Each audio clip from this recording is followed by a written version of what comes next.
In today's video, I am going to teach you how to use Incognito Mode in Claude.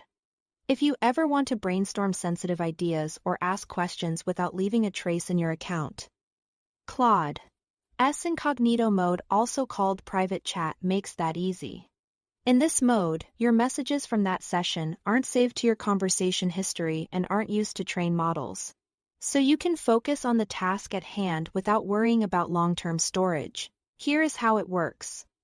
First, start a new chat. Beginning with a fresh conversation helps keep things clean and ensures the privacy setting applies to what you are about to do. Once you are in the new chat, look to the top right corner of the chat interface and click the small ghost icon. That instantly switches the session into private chat. The interface will give you a clear visual confirmation. A bold black border appears around the chat area. And you'll see an incognito chat label. Those two signals mean you are in the right place. If you prefer shortcuts, T here is a faster way. Press Ctrl plus Shift plus I on Windows or Linux.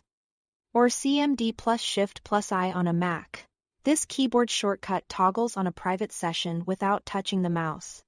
Again, confirm you are in incognito by checking for the black border and the incognito chat label before you start typing. If you don't see them yet, wait a moment and try the shortcut again so your messages stay out of history. While you are in incognito, keep a couple of points in mind. Conversations you have in this mode won't show up in your chat list later. And they aren't used to improved models. If you navigate away or close the tab, that conversation won't be retrievable. So if T here is anything you want to keep, like a key idea or a helpful response, copy it somewhere safe before you leave.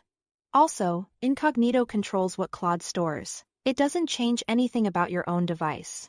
So normal operating system features like clipboard history or screen recordings still behave the same. That's all to it. Thanks for watching.